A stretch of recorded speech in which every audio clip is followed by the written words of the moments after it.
Oh, really? So, you're telling Paimon that giant whale and this guy can both turn into the fowl? It's a subconscious instinct. Any intelligent being who longs for his level of strength is bound to mimic his appearance. It's a natural response after encountering someone as powerful as Master. To them, he represents ultimate power. We know the person before us has encountered Master, and we know he stole a portion of my power. So it's not surprising that he would assume this form. Okay. Oh, the closer Paimon looks, the more intimidating it gets. Nervalette isn't here this time, so it's up to us. He won't have the nerve to steal again after we're done with him.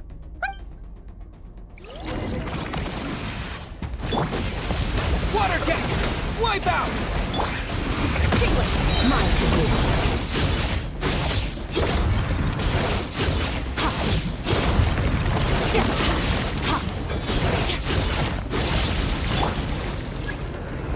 Haven't forgot your training, I hope.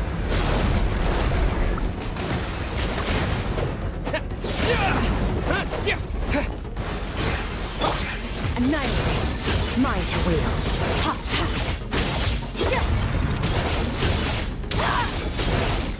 Small shall be his crown.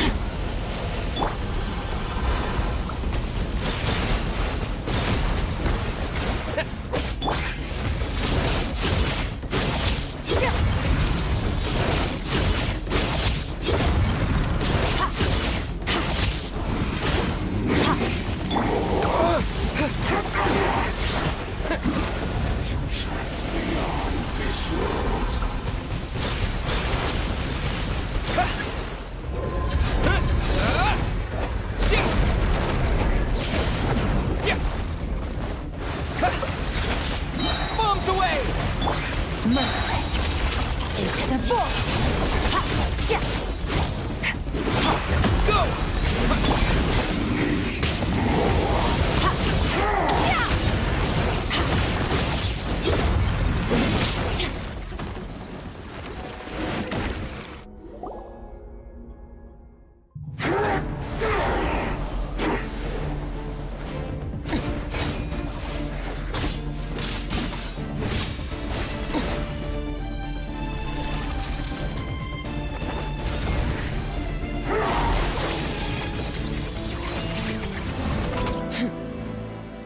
Haven't had enough of my power.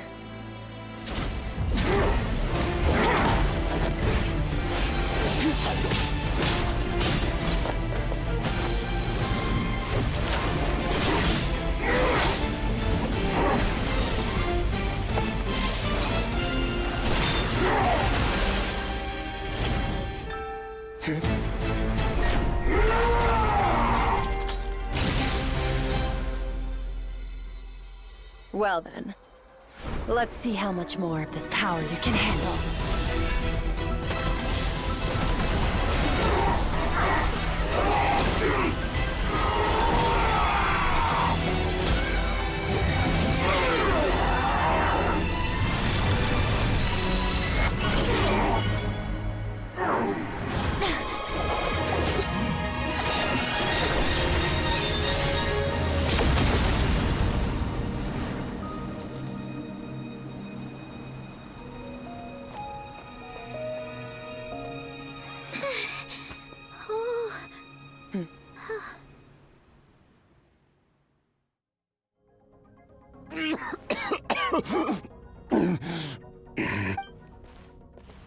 Well, have you come to your senses? You saw that my body was at its limit. So, you deliberately channeled your power into me, knowing that it would destroy my shell from within. Such power. Such keen battle instincts. So you must be... Skirk, Surtalogi's disciple. How long has it been? How long has he been away from Tevat? Hundreds of years. Hundreds? Sorry. It's a lot to take in. I should introduce myself. I am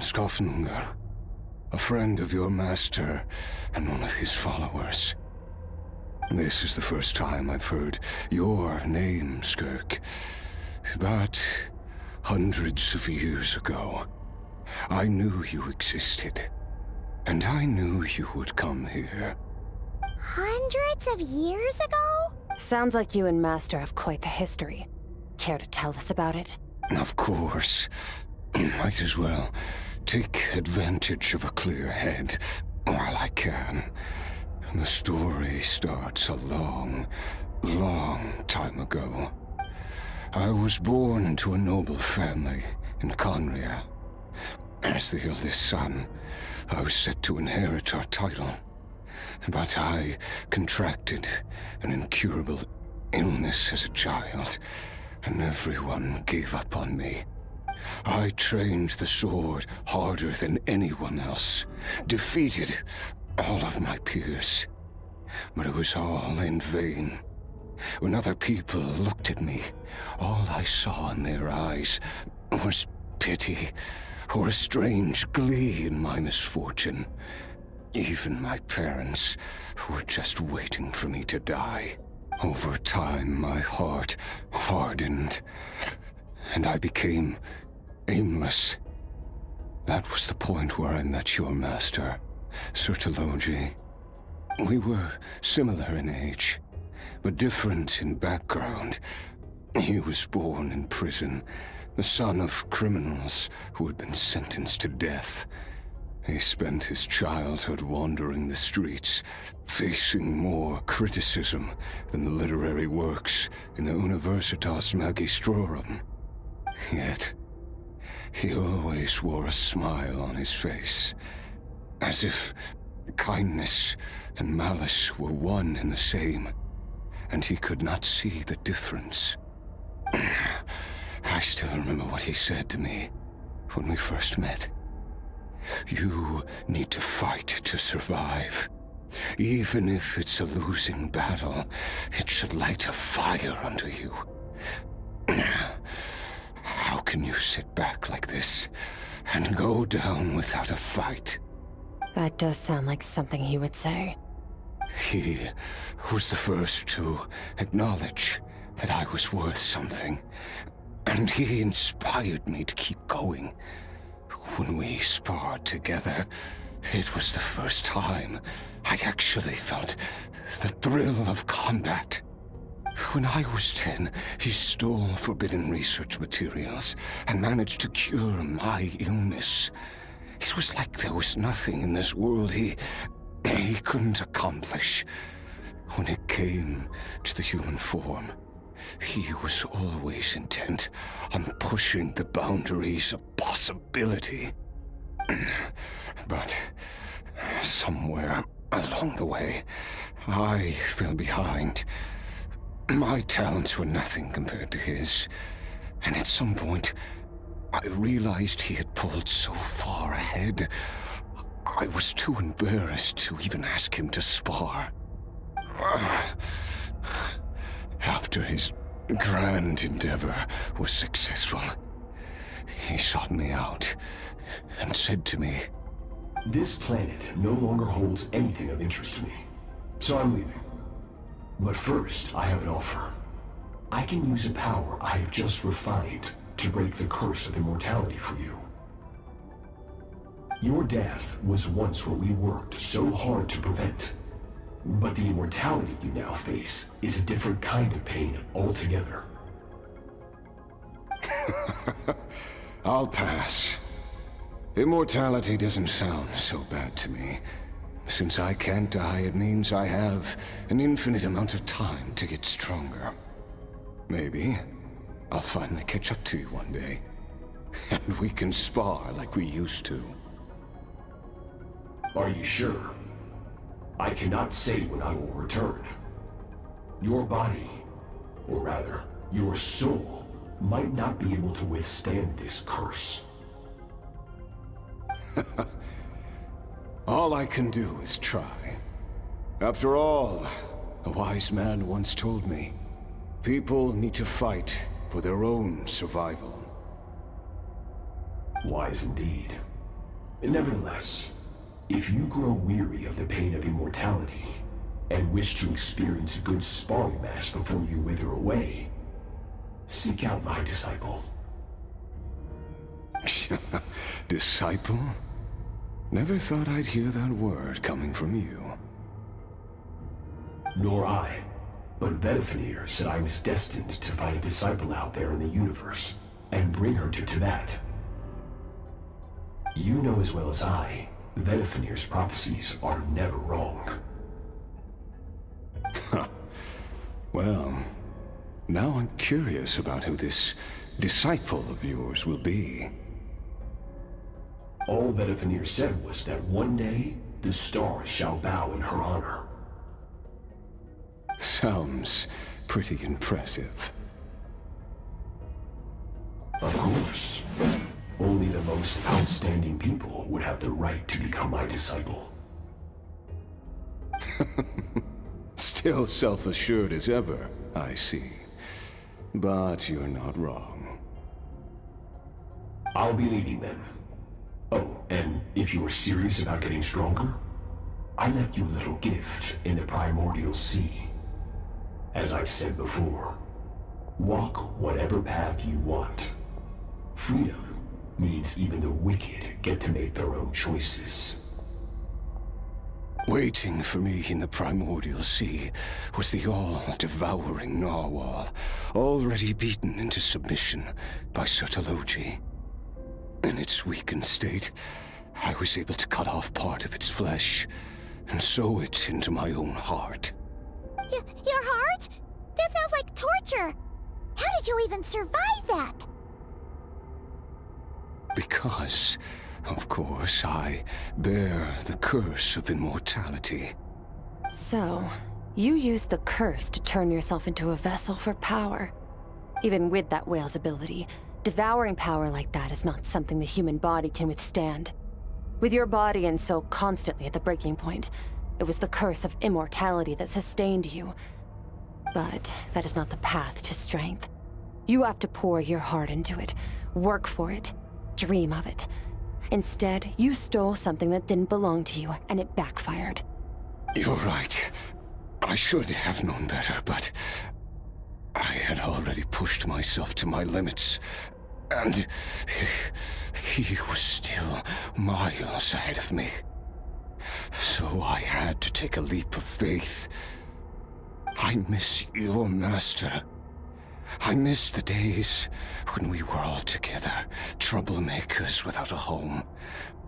I don't regret the choice I made. But if you'll allow it, I do want to apologize. To both of you. After the beating we just gave you, I think we can call it even. You're an interesting one as well. Surtalogi's disciple. That's a lot to live up to. It can't have been an easy experience. I know what he's like. He rules with an iron fist, using despair and fear to force you to catch up to him, all the while standing ever out of reach. We're like mountain climbers in the dark, never knowing how much higher we have to climb. True. But I made up my mind long ago. No matter how dark it gets, I will not give in to despair. I will overcome it. Besides, after hearing your story, I suspect what Master really wants is not a battle that demands his full strength, but rather a defeat without regrets. Oh? Since you're his friend, you must have some things in common. First time we came here, when you stabbed me through the fog and stole my power, I felt no emotion coming from that spike. But when you had to devote all your strength fighting me just now, I could feel joy and passion emanating from your blade.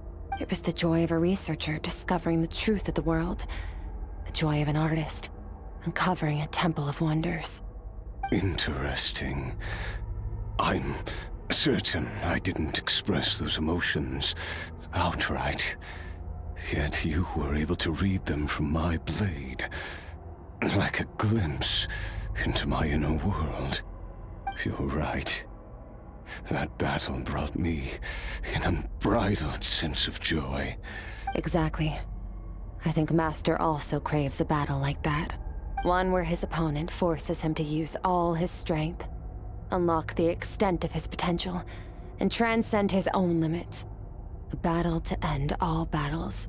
After which, all can come to an end. Including, perhaps, his life.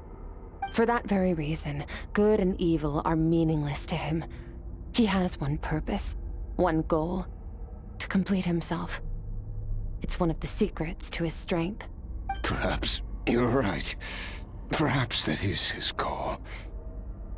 What a battle that would be. Oh, to witness such a... Are you okay? Too many different kinds of power are surging through my body. The curse of immortality allows it all to coexist, but it does not remove the pain. I won't be able to hold on to my sanity for much longer. What a shame. I would have loved to witness that battle. Surtalogi once offered to free me from this curse. Now, I must ask that of you, Skirk. Can you release me from the pain? I can, but not through death, if that's what you are hoping for. It's not a suitable punishment for your crime. As an alternative, I can take your consciousness, along with all the power you've consumed, and smash it to pieces. The impurities will dissipate, and under the curse of immortality, your mind and body will regenerate. When that process is complete, you will be back to who you were before, no longer tortured by powers you can't control. But it will be a time-consuming and painful process. The decision is yours to make. I accept. And who knows? Perhaps I'll wake up in time to witness your great battle with Surtalogi. I have faith that you'll be able to stand against him one day. Though I know it'll be a long and arduous road if we are climbers in the dark. It appears the dawn has finally broken for me. But your ascent continues. At least, it looks like you are not alone on your journey. I will reach the top of this mountain, no matter what it takes. And you, Skofnungr, will be my witness at the end of all things. That's finally over. Let's get out of here. Huh. At least we don't have to make a mad dash for the exit like last time.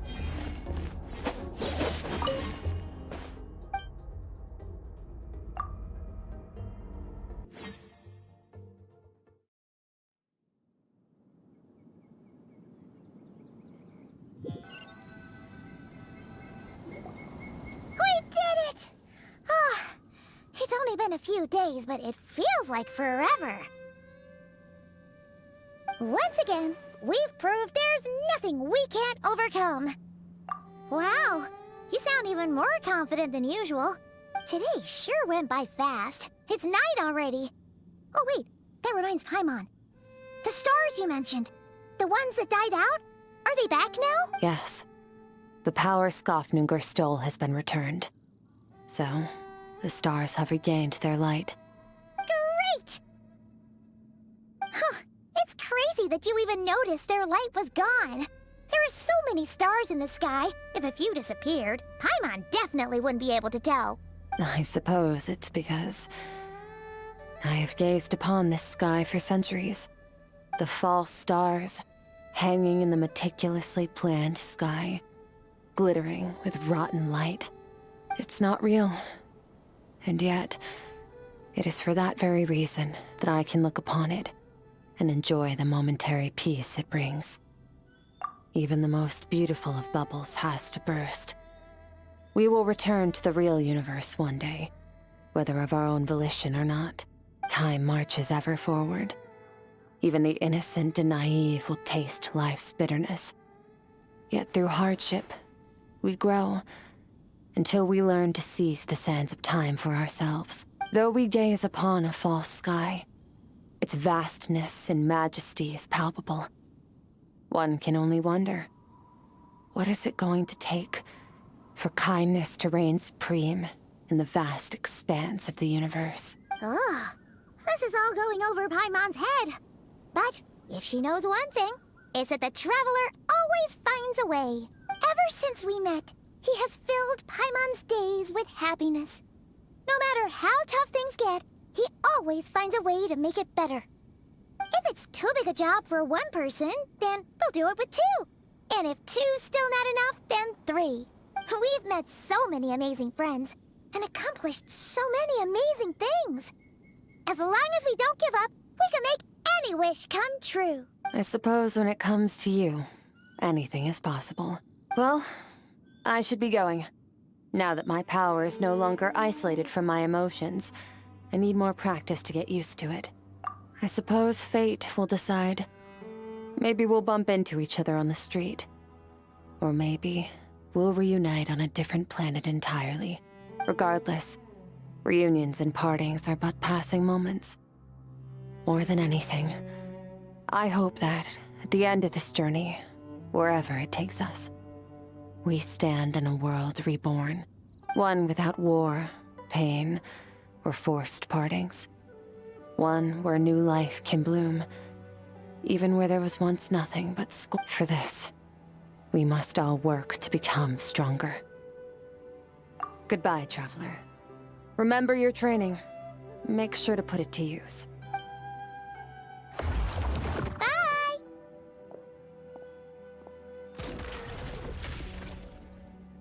Is it just Paimon, or is she being nicer than before?